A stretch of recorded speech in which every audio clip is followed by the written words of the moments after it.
Ni aibu viongozi wazima ambao wanaitisha kiti ya kusimamia hata sio constituency ama ward, kusimamia county ya Embu, kuwa ndio wanaongoza katika vita.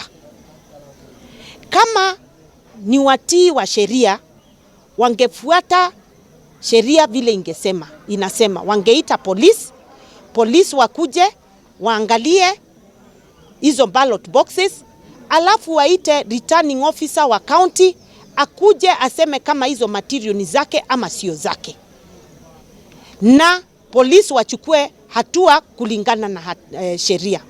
Sasa wao ndio wameongoza katika kuchoma hiyo material ya nomination kesho. Mimi vile ningetaka kuwauliza ni wakome kuleta vita Embu. Tunajua wao wengine wameogopa nominations kesho, na wameamua na wameaba kwamba watahakikisha kutakuwa na vita kesho, ndio watu wasitoke kupiga kura na kusikue na nomination kesho. Ningetaka kuwauliza wangoje wananchi waamue wao wenyewe. Wamefanya campaign kama sisi wengine wote, kwa hivyo wakubali mwananchi aamue kesho, mwananchi wa Embu County aamue kesho. We are concerned about only one thing as candidates sitting before in front of the cameras, that the list that is being used by the party has been sponsored by one candidate, and that is the issue that we have with this nomination of tomorrow. But we will participate in the nominations. We may not have been able to organize and train the agents, but we'll try and do our best to have nominations carried out without any wars or any danger imposed to any of the citizenry of Embu.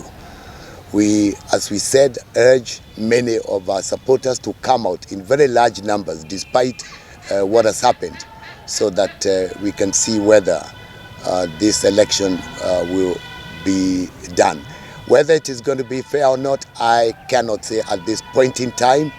Time will tell. We will see what happens, but we pray and hope that the ballot papers will be able to be taken to all their destinations, so that people are given a chance to be able to nominate the leaders that they so crave for to lead them for the next 5 years. That our fears have been brought to light. We have appealed to several offices in the headquarters. We have written letters to intimate that we will have a rigged election, which is not the preferred thing by the people of Embu. We have been going around our various constituencies, and we have assembled here, having seen what has happened on the ground. This morning, the materials were received at Kangaru Boys School by none other than Cecily and her team.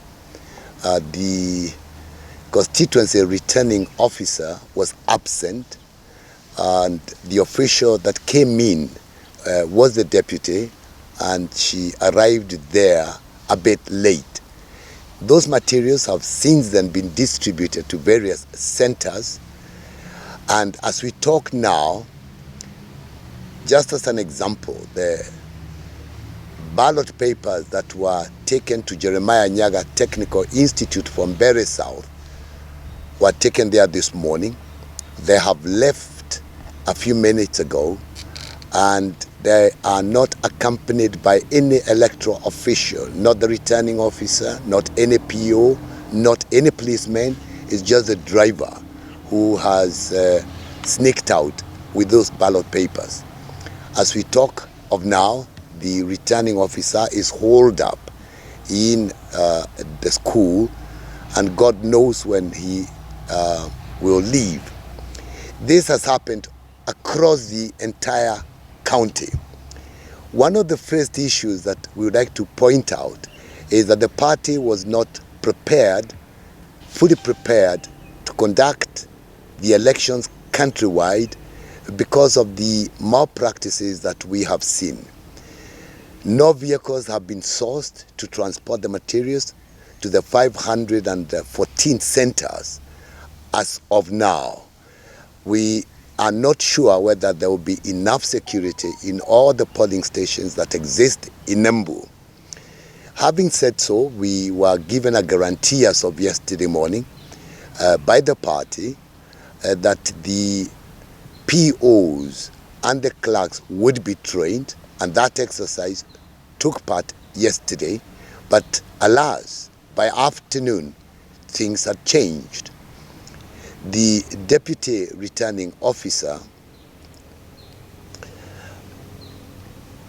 brought in new lists that emanated from none other than Cecily Barire, and intimidated the returning officers that anybody who dare not follow strict orders will be dealt with. And therefore, this has created a lot of fears in the returning officers.